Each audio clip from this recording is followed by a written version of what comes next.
안녕하세요. 당신의 지적 호기심을 채워줄 깊이 있는 분석 시간입니다.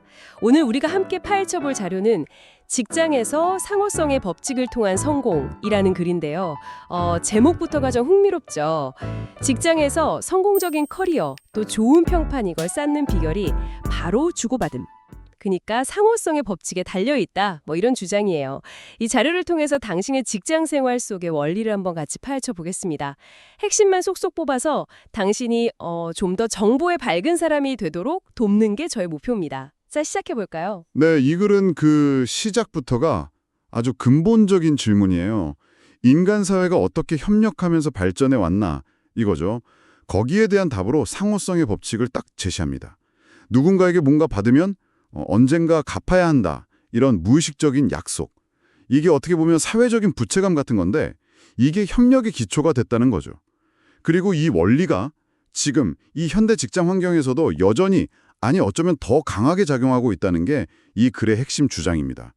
예를 들면 동료가 바쁠 때 업무 잠깐 도와주거나 아니면 내가 아는 노하우를 슬쩍 알려주거나 하는 이런 작은 행동 하나하나가 다 이 법칙의 사례라고 볼 수 있는 거죠. 아, 그렇군요. 말씀하신 것처럼 그냥 사소해 보이는 그런 도움이나 정보 공유가 단순히 착한 사람, 이미지 이걸 넘어서 진짜 실질적인 결과로 이어진다는 거네요.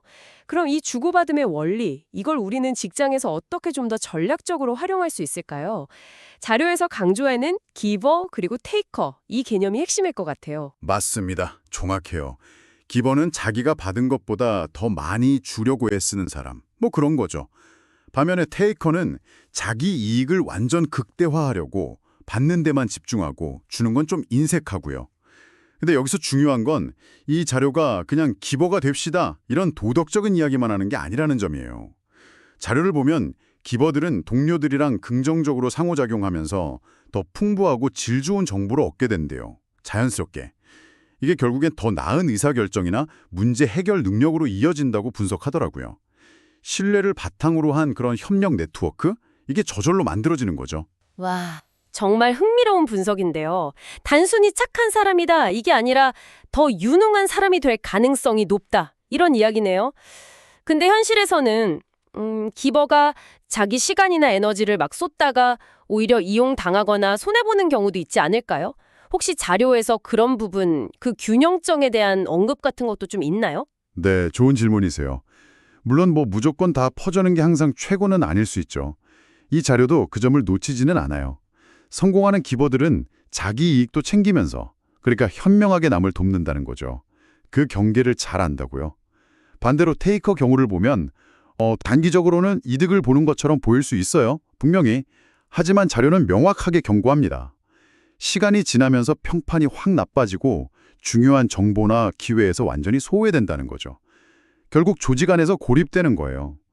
승진에서 밀리거나 핵심 프로젝트에서 빠지거나 이런 식으로 장기적인 커리어 성장에 아주 치명적인 결과를 맞는다고 하죠. 그렇군요. 테이커의 그 단기적인 이익이라는 게 결국에는 장기적인 고립, 그리고 성장 정체로 이어진다, 이런 말씀이시네요. 그럼 이 기버의 원칙이 개인뿐 아니라 리더십 차원에서도 되게 중요하게 작용할 것 같은데요. 네, 맞아요. 특히 그 서번트 리더십이라고 하죠. 팀원을 먼저 생각하고 막 지원하는 리더십. 이거랑 아주 밀접하게 연결돼요. 서번트 리더는 팀원의 성장, 성공을 위해서 자기 시간이나 자원, 심지어 권한까지도 기꺼이 주는 역할을 하거든요. 이런 리더의 헌신적인 기여는 팀원들한테 강력한 동기부여, 또 조직에 대한 몰입으로 자연스럽게 돌아오게 됩니다. 그냥 막 지시하고 통제하는 리더보다 훨씬 강한 신뢰관계, 팀워크를 만들고 이게 결국에는 더 뛰어난 성과로 이어지는 그런 선순환 구조를 만드는 거죠. 아, 리더가 먼저 베푸는 게 신뢰를 만들고 그게 팀 전체의 성과를 끌어올린다니, 이 상호성의 법칙이 어쩌면 조직 운영의 핵심 원리일 수도 있겠네요. 오늘 이야기를 좀 정리해보면 이 자료는 직장에서 성공하고 싶다면 먼저 기버가 되어라, 이렇게 강력하게 권하고 있는 것 같아요. 맞습니다. 오늘 본 자료의 핵심 메시지는 아주 명확해요.